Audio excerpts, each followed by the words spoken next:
Labadiena, gerbiami visaginiečiai.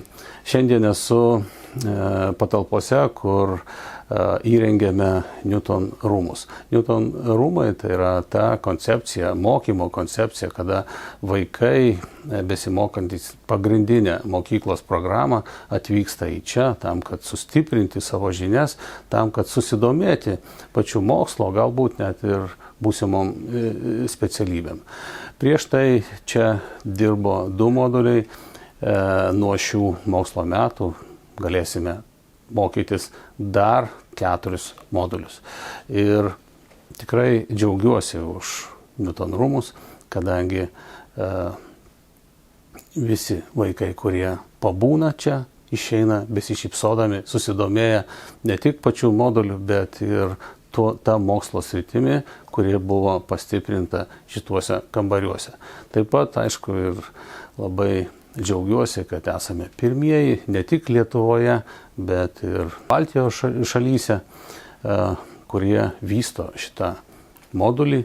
Ir kalbėdamas apie investicijas, nuoširdžiai sakau, kad turbūt geriausios investicijos, ką galime padaryti, tai investuoti į mūsų vaikus, nes jie yra mūsų vaikai, o išsilavinę vaikai tai tik gražesnė mūsų ateitis. Šiais mokslo metais mes vėl stebinsim mokinius naujais moduliais. Tai yra modulis Išradėjas, Misija įmanoma, Paieška ir gelbėjimas ir Išradėjas.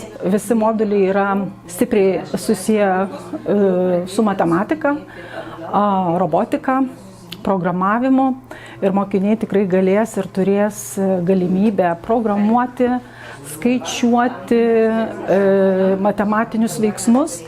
Ir iš tikrųjų esmė bus ta, kad mokiniai mokysis dirbti komandoje, grupėse ir ne kiek bus pats svarbus rezultatas, bet kaip tą rezultatą mokiniai gauna, kaip jie analizuoja, kaip jie ieško sprendimų. Ir kadangi čia mes susiduriam su vyriais vaikais, kurie turi skirtingų poreikių, ar ne, yra vieni silpnesni, kiti stipresni, bet čia vietos visiems atsiras, todėl kad vieni susipažins su programavimo pagrindais, o kiti galbūt pagilins ir žinias.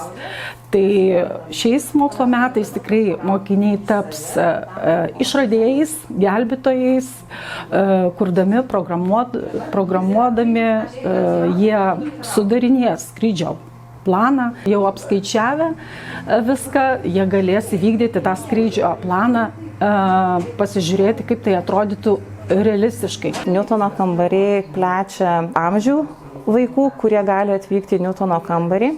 Tai mes šiemet jau turime modulį parengtą ir pradinėms klasėms. Tai moduliai skirti programavimui, kuo jie yra patrauklus vaikam, tai kad programavimas yra susijęs su žaidybiniais elementais ir kaip ir kituose 2 moduliuose, mokiniai net nesijaučia besimokindami ką nors, o jaučiasi tiesiog gerai praleisdami laiką ir mokydamisi tuo pačiu.